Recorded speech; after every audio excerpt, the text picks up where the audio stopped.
Ladies and gentlemen, brothers and sisters, comrades, friends, people I barely like. These are my Trump hands. See? Center Podcast. So it's DjPinHD. So,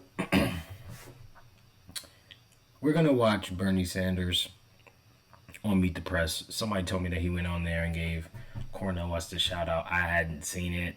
I was curious about it. I planned on watching it and it came across my timeline. So I was like, well, let me just go ahead and just review this. Though, a little bit of background. Bernie Sanders in 2016, and then 2020, probably, in my personal opinion, if he would have been made the Democratic nominee, would have beat Donald Trump. Not everybody agrees with that. That's fine. Leave a comment. Tell me how you feel. But he would have smoked Trump. The Democrats, say what you want about elections and election integrity, pushed him aside and allowed Hillary Clinton to take the nomination in 2016 and Joe Biden to take it in 2020. Bernie Sanders fell in line. Bernie Sanders championed the progressive movement. I don't think anybody can take anything away from Bernie and what Bernie did. But a lot of this is now beginning to feel as if Bernie Sanders is not working in the best interest of working class and progressive voters. It seems like he wants to ultimately buy into and toe the line when it comes to this lesser of two evils argument and fair argument this year.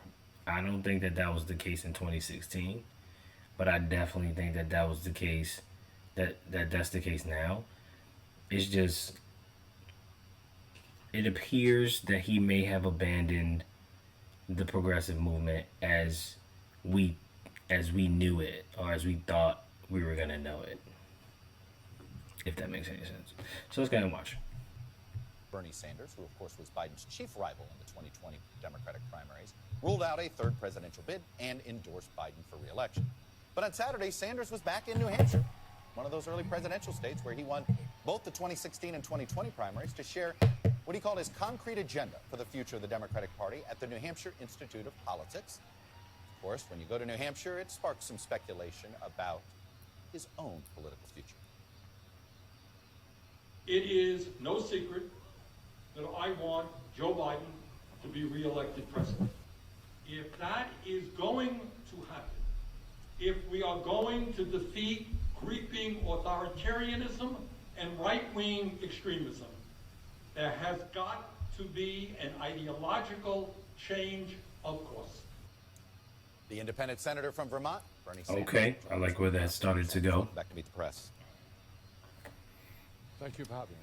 So, the fact that you felt the need to do this, should we read into the fact that you don't believe there's a second-term agenda yet that Americans can wrap their head around for what a second Biden term would look like? No. I think what you can read into that is that Biden has every right to be proud of a long series of accomplishments. You know, 2.5, 3 years ago, this country was in the worst economic downturn since the Great Depression because of COVID. Today, unemployment is all of 3%. We're gaining new jobs, rebuilding manufacturing. We've invested in the infrastructure.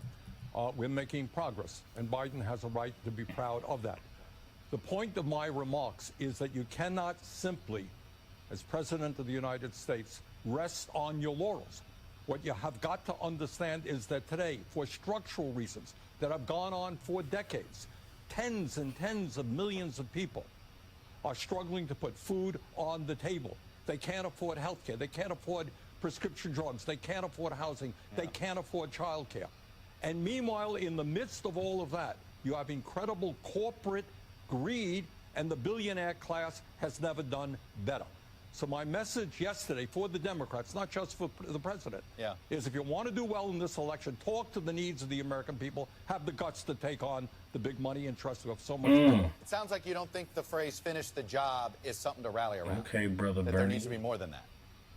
Well, Yes, you need to recognize that not only have we accomplished a great deal in Biden's first 3 years, and he deserves credit for that, but there are so many long-term problems that this country is facing. Does anybody in America think that our healthcare system is working? And yet the insurance companies make tens of billions of dollars. Drug companies make tens of billions of dollars. We don't have enough doctors, nurses, mental health providers, pharmacists, dentists. So we need fundamental reform in healthcare. And by the way, the existential issue of our time is whether or not we address climate change. And we have made some steps forward, but there is no question in my mind if we're going to provide allow our kids and grandchildren to live in a healthy planet, we've got a lot more to do. I hear you. It definitely sounds good, but I have to tell you, it better be attached to something tangible, because Biden doesn't seem to want to give us anything, or he doesn't want to seem to fight or use his bully pulpit to ensure that we get the people who say that they're Democrats in line to vote with our agenda. Grandchildren to live in a healthy planet, we've got a lot more to do. Do you think there would be a robust discussion on this on the left if there were a competitive primary? Do you think there should be? Well, I think in this particular time, this particular moment in American history, when we're taking on somebody, the former president, who in fact does not believe in democracy, he's an authoritarian, and a very, very dangerous person. I think at this moment there has got to be a unification of progressive people in general all over this country, people who are prepared to make sure that women control their own body, that we deal with climate change, that we represent the needs of the working class of this country and take on the billionaire class. One way that you make it clear that age isn't a factor with you is you're pretty energetic. We see you travel the country. You show up you do interviews. It is clearly an issue for many voters when it comes to President Biden. He's a year younger than you. You have advice to him on how he should assuage those concerns in the public about his age? Oh, I'm not too sure he does. Look, when people look at a candidate, whether it's Joe Biden or Trump or Bernie Sanders, anybody else, they have to evaluate a whole lot of factors. I met with the president, 5 or 6 weeks ago. We had a great discussion. He seemed fine to me. But I think at the end of the day, what we have got to ask ourselves is, what do people stand for? Do you believe that women have a right to control their own bodies? Well, the president has been strong on that. Do you think that climate change is real? Or do you agree with the Republicans that it's a non-issue? Do you think we should raise the minimum wage? Do you think we should reform and take on the pharmaceutical industry? So age is an issue, Chuck, but there are a lot of broader issues than just that. The bigger issue here is whether or not you can get rid of the filibuster. The bigger issue here is whether or not you can motivate or move Joe Manchin. The bigger issue here is whether or not you can deal with Kyrsten Sinema or any other Democrat for that matter who may get in the way of what you want to do. It's not like you didn't just back Henry Cuellar in Texas over Jessica Cisneros. This is all lip service unless you're gonna do it.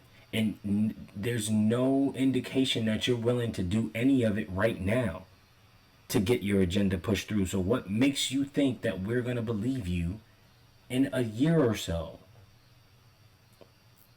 Guys, I want to care about it. I want to look at this as positive, but it's unbelievably hard because yes, he's hitting all the talking points that motivate me and make me want to say, you know what, maybe the Democrats might figure it out this time.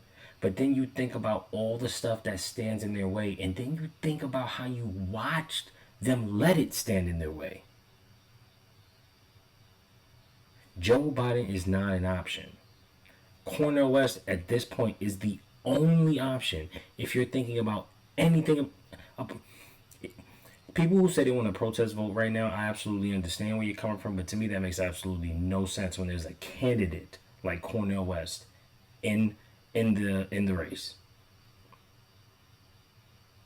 it would have been smart to protest vote maybe in 2020, but there's no reason to throw a vote away when you can actually get Joe Biden out the gosh darn way. I really hope this thing is almost over. Let me ask you about Cornel West. He was a co-chair of your campaign in 2020. He's flirting with a Green Party bid for president. The numbers tell the story between 2016 and 2020. You can directly correlate the two third-party candidates, their collective total. That was the difference between Biden winning states and Clinton losing those. That's a lie. That is a lie. 40% of Americans don't vote in the first place. That's Cornel West's core voter base. That's who he said he's going for. Number two, the people who would typically not, all those people, like 99% of those people who were voting for Green Parties or Libertarian Party members would have never voted for the Democrat or Republican anyway. That is a lie. Key states. Are you trying to discourage Cornel West from running? Well, I've known Cornel for many, many years. He's a very independent-minded guy. He will do what he wants to do. I just think, again, I think Cornel or anybody else can play an important role now about raising issues that are not always discussed. But at the end of the day, I think the progressive community in general and the American people have got to make a decision as to whether we stand for democracy or authoritarianism, or whether or not we're going to represent working class families. And one of your chief political advisors is concerned that Cornel West is being taken advantage of by maybe people that simply want his name on the ballot. Do you have those concerns? I really haven't followed it that closely. All right, Bernie Sanders, the independent senator from Vermont, who we saw in New Hampshire yesterday. Thanks for coming on and sharing your views with us. Good to see you. Thank you. Well, look, I get it. People who are afraid of Trump and afraid of what Trump stands for and are genuinely worried about the stories that their parents told them after World War II. And they see the similarities. I'm genuinely empathetic to that. And I'm not gonna lie, most of my attachment, or most of what part of the reason why I'm still holding on about voting for Democratic or for the Democratic Party is because of the Supreme Court. If the Supreme Court wasn't up for grabs next election, I assure you there would be no doubt. I would not be voting for Joe Biden. Full stop. But given what we know about what's going on with the Supreme Court,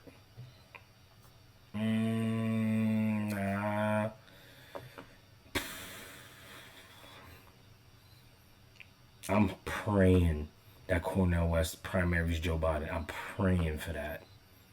Because he can beat Trump. He can beat Ramaswamy. Easy money. That's a layup. He'll crush DeSantis. I don't even need to see the polls. I am almost positive that's a beat down that I will buy pay-per-view tickets for. And grab popcorn and a soda and sit back and watch that debate and get ready to laugh. It's going to be pathetic to watch him beat up on Joe Biden, because Joe Biden, we know, can't keep up.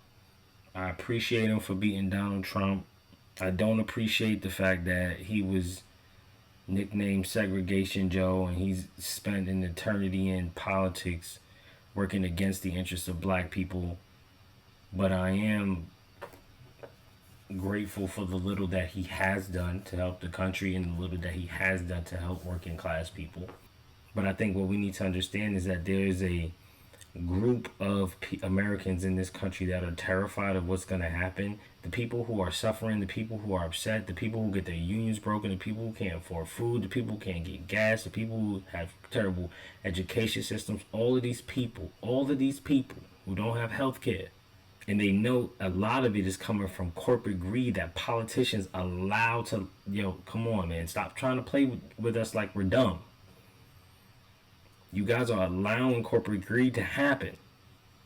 So now you want to cry, oh, fascism's at the door. Yeah, because you sat there and played footsie with it for the past 30 years. And now I'm 40, and it's kind of just really pathetic and sad. And I'm telling you, all these black people that's leaving the Democratic Party, they're not going to the Republican Party. Republicans, we're not going over there. We're not going over there. Look me and my pupils. I'm sorry, guys. Look me and my pupils.